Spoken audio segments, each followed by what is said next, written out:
Correcto. Por otro lado, sería el tercer punto a ver, sería cómo afecta a la población general o qué repercusiones puede tener sobre la salud mental de la población general el confinamiento, ¿no? Entonces, sin ninguna duda que tiene repercusiones, es decir, personas que están acostumbradas o que estamos acostumbrados a salir a trabajar o a salir de paseo o a podernos tomar una caña en un bar pues 1 o 2 veces por semana para airearnos un poco, hablar con nuestros familiares o con nuestros amigos, de repente tener que permanecer encerrados, es algo que es complicado. Claro. Entonces, sí que es cierto que el confinamiento está afectando a la salud mental de muchas personas o puede afectar en el momento en que, por ejemplo, en Chile, que se va a empezar a aplicar, pues puede afectar, pero yo creo que si se entiende las razones y a nivel social se explica correctamente los motivos y por qué está justificado el adoptar estas medidas, sin ninguna duda que desde el punto de vista psicológico vamos a tener la fortaleza suficiente como para poderlo asumir y llevarlo adelante en las condiciones más óptimas.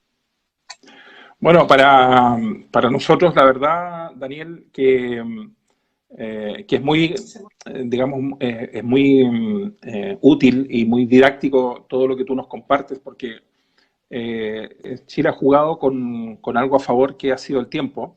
Nos damos cuenta que pasados los días probablemente no se han tomado las medidas adecuadas, pero también entendemos que aún se está a tiempo para tomar decisiones que solventen el que no haya más muertos. Cuando hablábamos hace 25 días atrás, claro, cuando hablamos de cifras, la verdad es que a mí no me gustaría que la gente entendiera que cuando hablamos de 80 personas que han fallecido, no significa que no nos importen las 80 personas, simplemente que estamos haciendo una comparativa de números. Y hoy en día, después de 25 días, estamos hablando de casi 400 fallecidos. Claro, ha sido una escalada importante, ¿no? Volviendo un poquito a lo que hablábamos antes a nivel social y la repercusión en lo que es la salud mental, hay un síndrome que se llama el síndrome de la cabaña, algo que sucede cuando ya se termina lo que es el confinamiento o se da paso a medidas de desescalada de ese confinamiento o apertura gradual, y ese es lo que se llama el síndrome de la cabaña, que es el miedo que tienen algunas personas a volver a retomar la actividad normal, aunque sea de forma progresiva, ¿no? Correcto. De cómo la gente puede utilizar de buena manera la información que nosotros hemos estado compartiendo en este tiempo para que la utilice para bien, porque yo te decía de que hablábamos de números. Cuando hablamos de números y estadística, suena frío todo esto de hablar de más o menos muertos, pero lo que nosotros queremos dar a conocer es que estamos haciendo una comparativa entre dos países. De algo tiene que servir la experiencia que hemos estado viviendo aquí. A eso apunta mi comentario. No es ninguna afirmación, simplemente estoy diciendo que esto tiene que servir para algo. Yo, en ese sentido, estoy totalmente de acuerdo contigo. Es decir, la experiencia que estamos obteniendo los españoles, si los chilenos la pueden aprovechar, va a redundar en beneficio de toda la ciudadanía chilena.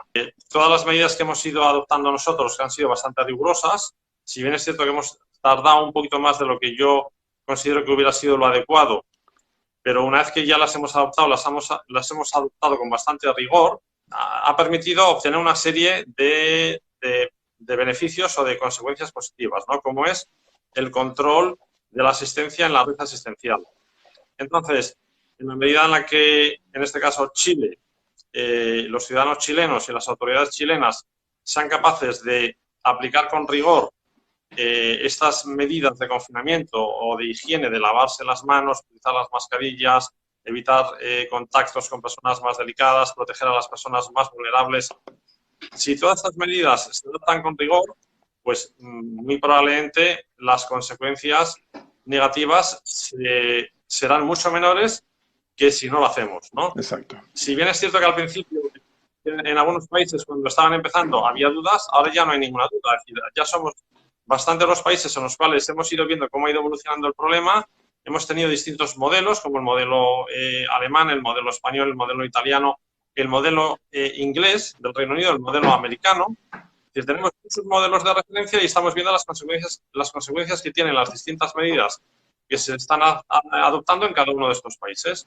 Pues yo creo que Chile tiene un espectro bastante amplio de referencias para poder tomar decisiones. Correcto. Es cierto que algunas pues, se han tomado tarde, pues sí, pero bueno, a partir de ahora vamos a ir adoptando las medidas que sean necesarias para que el problema no se agrave más aún, teniendo en cuenta las características y las circunstancias particulares de Chile como país, de su sistema sanitario, desde la limitación de recursos que tiene a nivel de lo que es la asistencia pública y de los riesgos que corren la población que no tenga la protección asistencial que corresponde. Entonces, yo creo que ahí está un poquito la clave de cómo seguir actuando a partir de este momento y en la situación en la que Chile se encuentra.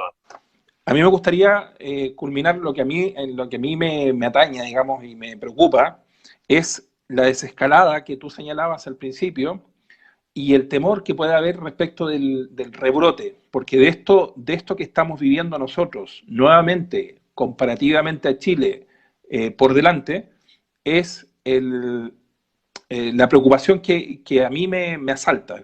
¿Estamos preparados en España para el rebrote? Porque va a haber rebrote, creo. Bueno, si va a haber unos rebrotes es algo que no podemos asegurar. En la medida en la que se hagan las cosas bien hechas, el riesgo de que este rebrote aparezca es menor, pero incluso haciendo las cosas bien, no podemos asegurar que no vaya a suceder, porque existe una gran incertidumbre en la gestión de un problema de estas características que es, en muchos aspectos, nuevo para la humanidad. Precisamente de lo que se está tratando es de que si se diera alguna circunstancia que nos haga ver que ese rebrote se va a producir, frenemos esas medidas de desescalada para evitar que el problema se descontrole nuevamente, ¿no? Hasta ahora, claro, yo lo que puedo decir en España es que no se ha dado esa circunstancia.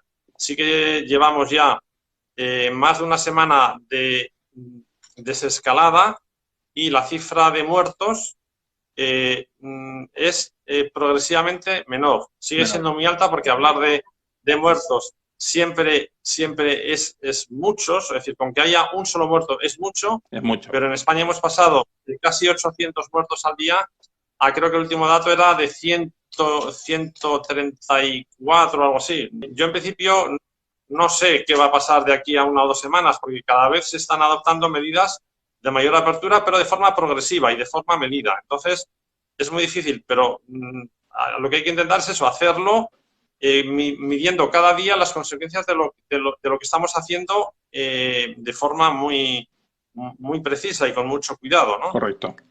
Y vemos que nuestra querida amiga Noemí dice que tienes que llevar a cabo, dice, todo el protocolo para cuando llegue a casa.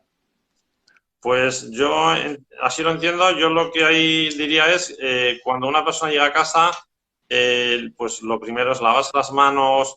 Si es una persona que viene de un lugar de riesgo, pues la ropa lavarla, ducharse y luego dentro de la casa pues utilizar las medidas de higiene que son recomendables. Se ha descubierto que con el coronavirus lavarse las manos con agua y jabón es muy eficaz.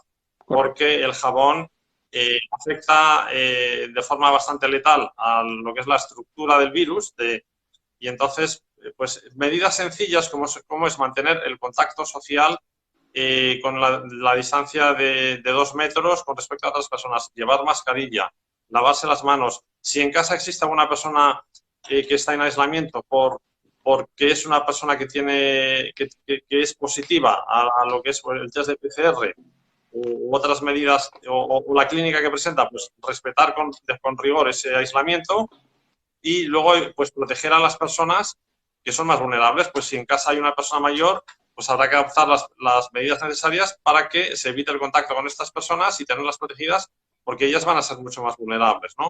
Que ya entendemos en Valencia, el lunes ya podremos salir a la calle, y que asuman esto con responsabilidad, porque ya te digo, de lo que nosotros hagamos bien aquí, también se tomará buena nota en Chile. Es decir, nosotros ahora tenemos la responsabilidad de ir asumiendo las distintas fases de la desescalada con el mismo rigor con el que hemos seguido o con el que se nos ha invitado a asumir el confinamiento.